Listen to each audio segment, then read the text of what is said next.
What's up everybody, Jace for Glitter Guy here, and today, I've been waiting forever to say this, we're gonna burn some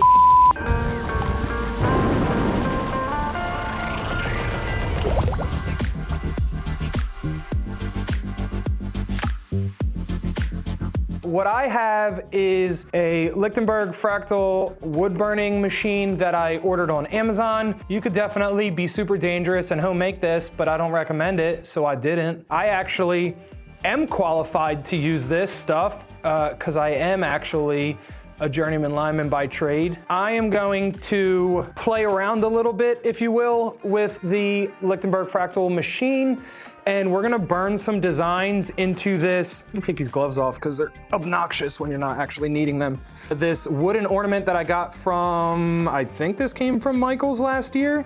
I thought that one, it being wood, would be a great thing to use for this because this is meant for burning into wood. Also, it's seasonal, so, you know. Just a rundown of the process.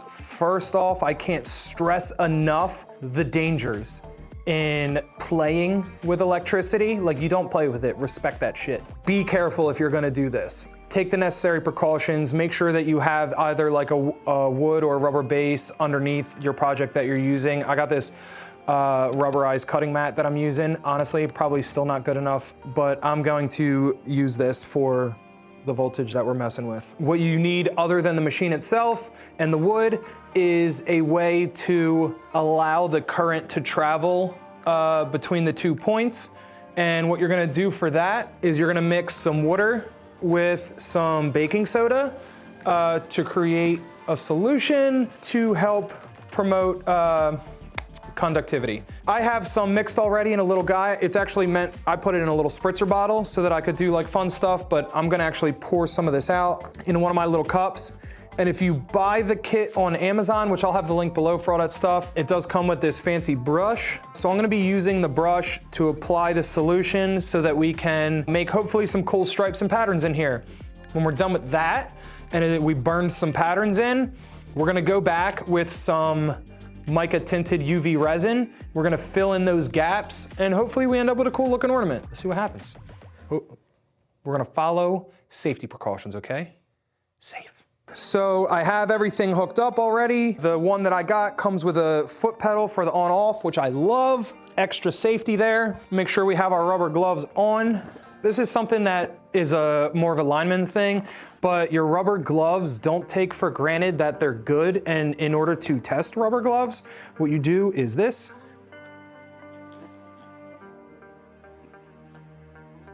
And you feel and listen for any air, because a small puncture hole is all that it takes for that electricity to go through the rubber, into you, out the other side, and you don't wanna know all the in-betweens. Now, like I said, we're gonna grab a little bit of the solution, and I'm gonna start with just a basic stripe across the middle. The ground there, we're gonna move the positive to the other end, and it's only gonna travel so far with the power that this thing has, so it doesn't start doing anything right away, which it is. I can move it a little bit closer. Naturally, it's gonna wanna follow all the patterns that are in the wood, the grains and everything. If we start drying it out, then we just add a little bit more solution.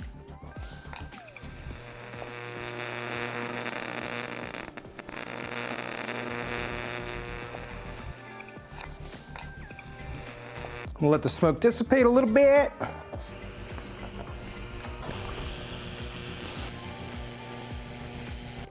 Let's do a little bit up here. I'm gonna do a little bit up in the end.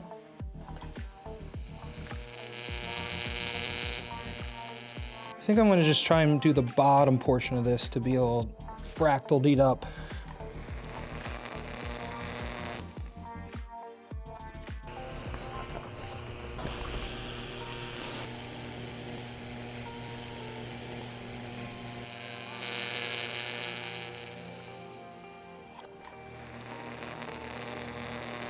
I feel pleased. Now I'm just torn on how much further I want to go, because I know that a lot of the char marks, I am going to hit it with light sandpaper, so the extra black marks will go away, so it won't be as much as it seems. So I'm thinking maybe I should add a little more. I know I was trying to keep stripes, but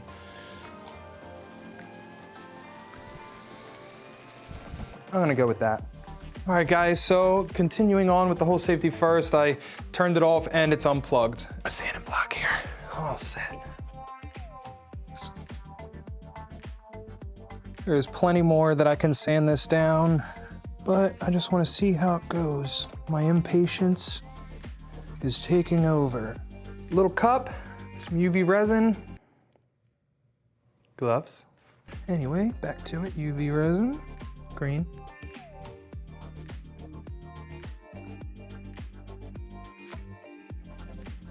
Just want to allow the resin to fill the cracks that we burned into the wood. I'll be honest, I'm not sure what the next proper step would be to remove the excess, other than I'm going to try to just wipe it up. The rest should stay in there. Yep, this is working. All right, so the next step is wipe it up.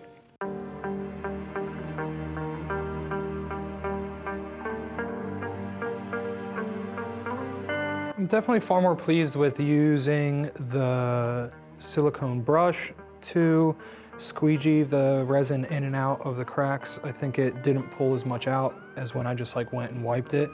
But obviously squeegee leaves a little streak, so going back in and just wiping the little streaky spots I think was just better.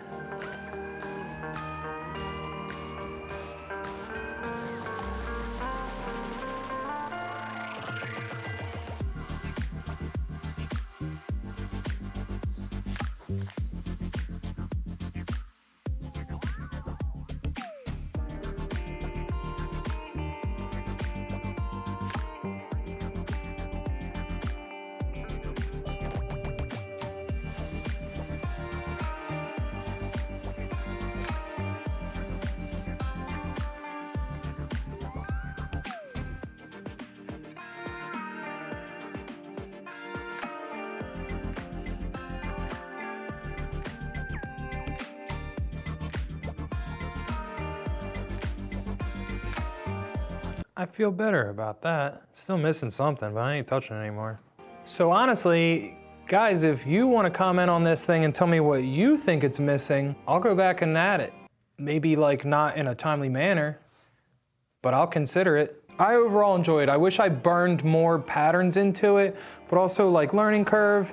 This is my first time getting the machine to work. I'm very excited about that. I hope you enjoyed this episode. I really did enjoy getting my Lichtenberg Fractal Wood Burning machine, that's not a mouthful, to actually function properly this time and safely, which was nice. I'm definitely gonna do more projects with the machine for sure now that I know that I got it to work. I like to just practice my crafts ahead of time and I didn't get to. This was more of a wing it type thing. So I think overall it came out for the amount of winging it that we did. So if you guys enjoyed this one, definitely hit all the buttons below, like, subscribe, notifications, all that stuff, and enjoy this and anything else in the future.